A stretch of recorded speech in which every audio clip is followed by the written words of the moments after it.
प्रिय छात्रों, 24 अप्रैल से आयोजित होने वाली बोर्ड परीक्षा में कक्षा 12 के हिंदी के पेपर के अंतर्गत प्रश्न संख्या 1 से 4 तक आपको सैंपल पेपर बताए जा चुके हैं। प्रश्न संख्या 1 गद्य खंड से बहुविकल्पीय टाइप के 5 प्रश्न तथा प्रश्न संख्या 2 पद्य खंड से बहुविकल्पीय टाइप के 5 प्रश्न होंगे, जो कि एक एक अंक के और दोनों प्रश्न मिलाकर कुल 10 अंक के होते हैं। प्रश्न संख्या 3 गद्य खंड से एक गद्यांश होगा और उस पर 5 प्रश्न पूछे जाएंगे। प्रत्येक प्रश्न 2-2 अंक के होंगे, कुल 10 अंक यहाँ से प्राप्त होंगे। तथा प्रश्न संख्या 2 पद्य खंड से एक पद्यांश होगा जिस पर 5 प्रश्न पूछे जाएंगे। प्रत्येक प्रश्न 2 अंक के होंगे और कुल 10 अंक के होंगे। इसको आपको इस वीडियो के प्रथम भाग में बताया जा चुका है। अब हम प्रश्न संख्या 5, जो कि लेखक के जीवन परिचय एवं साहित्यिक परिचय से होता है, इस पर चलते हैं। प्रश्न इस प्रकार से पूछा जाएगा कि निम्नलिखित में से किसी एक लेखक का जीवन परिचय देते हुए उनकी महत्वपूर्ण रचनाओं का उल्लेख कीजिए। वासुदेव शरण अग्रवाल, हरिशंकर परसाई, कन्हैया लाल मिश्र, प्रभाकर। तो प्रिय छात्रों, वासुदेव शरण अग्रवाल आपके परीक्षा के बोर्ड परीक्षा के पाठ्यक्रम में सम्मिलित हैं, जबकि कन्हैया लाल मिश्र प्रभाकर और हरिशंकर परसाई जो 30% पाठ्यक्रम अलग किया गया है उस पाठ्यक्रम के अंतर्गत नहीं है। वासुदेव शरण अग्रवाल का हमने स्वतंत्र रूप से आपको क्लास नोट्स भी बनाया है, जिसके माध्यम से आप देखकर उनका साहित्यिक परिचय उस क्लास नोट्स से लिख सकते हैं। फिर भी जो सामान्य साहित्यिक परिचय है वासुदेव शरण अग्रवाल का, इस प्रकार से आपको देना है। सबसे पहले आप संक्षिप्त जीवन परिचय लिखोगे कि वासुदेव शरण अग्रवाल का जन्म लखनऊ में सन 1904 में हुआ था। लखनऊ विश्वविद्यालय से एमए, पीएचडी और डीलिट की उपाधियां ग्रहण की। काशी विश्वविद्यालय में पुरातत्व एवं प्राचीन इतिहास विभाग के अध्यक्ष, तत्पश्चात प्राचार्य और सन 1967 में इन्होंने यह भौतिक शरीर त्याग दिया।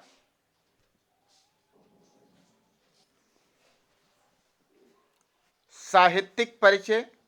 सहृदय साहित्यकार श्री वासुदेव शरण अग्रवाल एक गंभीर अध्येता और चिंतक रहे हैं। उन्होंने एक सचेत शोधकर्ता, विवेकशील विचारक और सहृदय साहित्यकार के रूप में हिंदी की स्तुत्य सेवा की है। रचनाएं भारतीय संस्कृति, वैदिक साहित्य, दर्शन, पुराण, महाभारत आदि इनके वरीय विषय रहे हैं। इन्होंने जायसी के पद्मावत की व्याख्या और बाणभट्ट का हर्षचरित का सांस्कृतिक अध्ययन प्रस्तुत किया। इनकी प्रमुख रचनाएं इस प्रकार से हैं: कल्पवृक्ष, पृथ्वीपुत्र, भारत की एकता, माताभूमि, पाणिनिकालीन महाभारत, पाणिनिकालीन भारत आदि।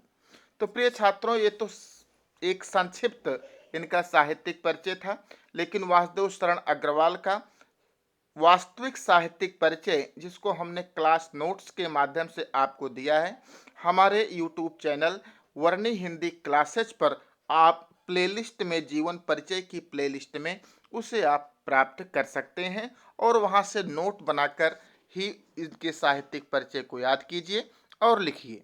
चलिए हम इसके खंड खा की तरफ चलते हैं। खंड खा में कवियों का साहित्यिक परिचय पूछा जाता है।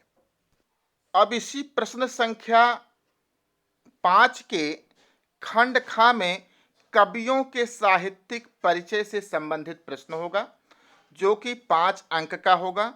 प्रश्न कुछ इस प्रकार से आएंगे आपको कि निम्नलिखित में से किसी एक कवि का साहित्यिक परिचय एवं उनकी महत्वपूर्ण रचनाओं का उल्लेख कीजिए। सुमित्रानंदन पंत, जगन्नाथ दास रत्नाकर, सूर्यकांत त्रिपाठी निराला। तो प्रिय छात्रों, सुमित्रानंदन पंत जिनका साहित्यिक परिचय हमने अपने वर्णी हिंदी क्लासेज यूट्यूब चैनल पर आपको क्लास नोट्स के माध्यम से उपलब्ध कराया है, उसे अवश्य देखिएगा और उससे नोट बनाइएगा और वही याद भी कीजिएगा, क्योंकि सुमित्रानंदन पंत आपके पाठ्यक्रम में सम्मिलित हैं, जबकि सूर्यकांत त्रिपाठी निराला 30% पाठ्यक्रम से बाहर कर दिए गए हैं। आपको सुमित्रानंदन पंत का साहित्यिक परिचय तैयार करना है। एक संक्षिप्त साहित्यिक परिचय जैसा कि आपको लिखना है, हम आपको इसमें दे रहे हैं। आप लोग लिखोगे साहित्यिक परिचय में, पंत जी अपने युग का समुचित प्रतिनिधित्व करने वाले कवि थे। उनके काव्य में सत्यम शिवम सुंदरम का समावेश है। इसी तथ्य को हिंदी के प्रसिद्ध आलोचक डॉक्टर नगेंद्र ने इन शब्दों में प्रस्तुत किया है कि पंत जी सुंदरम के कवि हैं, यद्यपि उनका सुंदरम शिवम और सत्यम से शून्य नहीं है, अर्थात पंत जी के काव्य में सत्यम शिवम सुंदरम का समुचित समावेश है। साहित्य में स्थान, प्रकृतिवादी कवि के रूप में पंत जी का हिंदी साहित्य में विशिष्ट स्थान है। उन्हें छायावादी काव्यधारा का श्रेष्ठ कवि माना जाता है। वे भाव एवं भाषा दोनों की दृष्टिकोणों से श्रेष्ठ कवि हैं। रचनाएं, पंत जी बहुमुखी प्रतिभा संपन्न साहित्यकार थे। अपने काव्य के अतिरिक्त उपन्यास, कहानी, नाटक तथा आलोचना साहित्य का भी सृजन किया। आपके मुख्य काव्य संकलन हैं उच्छ्वास, पल्लव, वीणा, ग्रंथि, गुंजन, युगांत, युगवाणी, स्वर्णकिरण, स्वर्णधूल, उत्तरा, ग्राम्या, लोकायतन, चिदंबरा, कला और बूढ़ा चांद। तो प्रिय छात्रों, इस प्रकार से आपको हमने एक संक्षिप्त साहित्यिक परिचय बताया, लेकिन सुमित्रानंदन पंत का साहित्यिक परिचय आपको क्लास नोट्स के माध्यम से हमने इस चैनल के जीवन परिचय एवं साहित्यिक परिचय नामक प्लेलिस्ट पर दिया हुआ है। वो एक क्लास नोट्स के रूप में है, आप उसे अवश्य देखिए और उससे नोट बनाइए और वही अपनी बोर्ड परीक्षा में लिखिए। अब हम चलते हैं इसके प्रश्न संख्या 6 की तरफ। प्रश्न संख्या 6 किस प्रकार से पूछा जाता है। प्रश्न संख्या 6 कहानियों पर आधारित होगा, जो कि अथवा में होगा। 4 कहानियां आपको मिलेंगी, 4 में से किसी एक कहानी को आपको करना है। जैसे इसमें पहले खंड में पूछा जाएगा कि पंचलाइट कहानी के गोधन अथवा बहादुर कहानी के बहादुर का चरित्र चित्रण कीजिए। यह 5 अंक का होगा और शब्द सीमा अधिकतम 80 शब्द की होगी। 80 शब्द अर्थात अधिकतम 2 पेज आपकी कॉपी का या 1.5 पेज में आपको इनका संक्षिप्त चरित्र चित्रण लिख देना है। जैसे पंचलाइट कहानी हम यहाँ पर लेते हैं। पंचलाइट फणेश्वर नाथ रेणु का एक आंचलिक कहानी है। इसमें पेट्रोमैक्स, जिसे ग्रामीण पंचलाइट कहते हैं, के माध्यम से ग्रामीण वातावरण एवं ग्रामीण मनोविज्ञान का वास्तविक चित्रण हुआ है। गोधन इस कहानी में एक साधारण मनचला युवक है, किंतु अपनी विशेष जानकारी के कारण वह पूरे महतो टोले के निवासियों का मन जीत लेता है। उसके चरित्र की मुख्य विशेषताएं निम्नवत हैं। लापरवाह युवक, गोधन दूसरे गांव से आकर यहाँ बसा है, पर उसने महीनों तक टोले के पंचों को 5 सुपारी तक खाने को कुछ नहीं दिया। उसकी इस लापरवाही से टोले के पंच उससे नाराज रहते थे।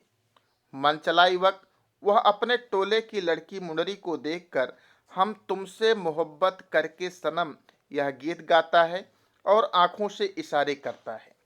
टोले से बहिष्कृत मुनरी की मां ने गोधन की शिकायत पंचायत में की, तो पंचायत में गोधन का हुक्का पानी बंद करा दिया। वह टोले से बहिष्कृत हो गया। चतुर योग्य महतो टोले के लोग मेले से पंचलाइट और पूजा की सामग्री तो ले आए, पर उन्हें पेट्रोमैक्स जलाना नहीं आता था। दूसरे टोले की मदद से वह पेट्रोमैक्स जलाकर अपनी हंसी नहीं कराना चाहते थे। इस गंभीर समस्या का समाधान गोधन के द्वारा ही हुआ। उसने स्पिरिट के अभाव में गरी के तेल से ही पंचलाइट जलाकर महतो टोले की इज्जत बचा ली और सबका दिल जीत लिया। पंचों ने उसे प्रतिबंध से मुक्त करते हुए कहा, तुमने जात की इज्जत रखी है, तुम्हारा 7 खून माफ, खूब गाओ सलीमा का गाना। अब यहाँ पर अथवा में बहादुर कहानी भी है कि बहादुर कहानी के बहादुर का चरित्र चित्रण कीजिए। तो इसका हम चरित्र चित्रण करेंगे कि श्री अमरकांत द्वारा रचित बहादुर कहानी। बहादुर के मुख्य रूप में 4 पात्र हैं। लेखक, उसकी पत्नी निर्मला, पुत्र किशोर, पहाड़ी नौकर दिल बहादुर जिसे केवल बहादुर कहा जाता है। कहानी के नायक का पद बहादुर को ही दिया जा सकता है और उसके चरित्र का संक्षिप्त परिचय निम्नलिखित है। कहानी का नायक बहादुर एक पहाड़ी लड़का है। उसकी आयु 13-14 वर्ष है। वह सुंदर गोरे रंग का किशोर है। वह घरेलू नौकर के रूप में प्रस्तुत होता है। वह अपने घर तथा परिवार वालों से असंतुष्ट है। उसके व्यक्तित्व का एक गुण है, वह सदैव हंसता रहता है। उसकी हंसी बहुत ही मधुर तथा उसकी वाणी में मिठास है। बहादुर एक परिश्रमी एवं ईमानदार नौकर है। वह पूरे घर के समस्त कार्य करता है तथा कभी किसी प्रकार की चोरी नहीं करता।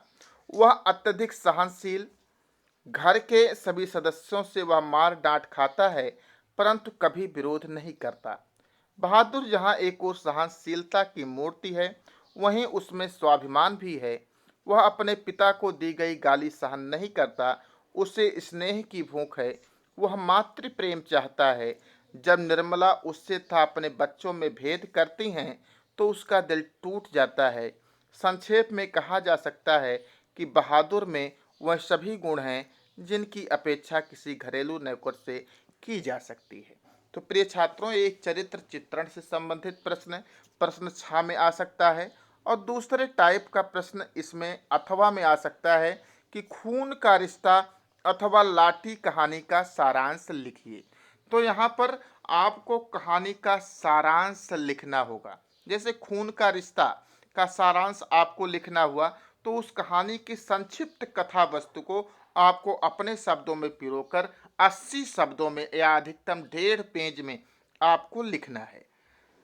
जैसे खून का रिश्ता का हम सारांश यहाँ पर आपको संक्षेप में बता रहे हैं कि मानवीय संवेदनाओं के कथाकार भीष्म साहनी की खून का रिश्ता कहानी हमारे वर्तमान समाज के अंतर विरोधों को उजागर करती है। यहाँ ब्याह शादियों में धन की बर्बादी, आडंबर पर 2 अलग अलग विचार एवं व्यक्त कर अंततः उसका समाधान भी प्रस्तुत किया गया है।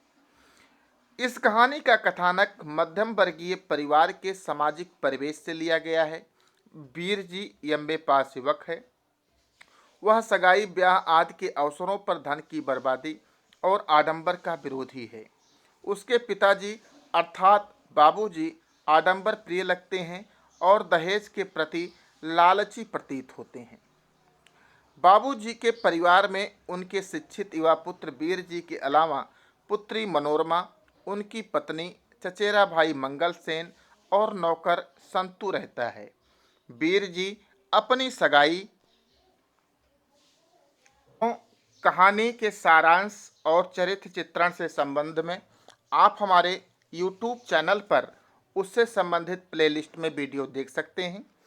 7वां प्रश्न होगा कि स्वपठित खंड काव्य के आधार पर किसी एक खंड के प्रश्नों का उत्तर दीजिए।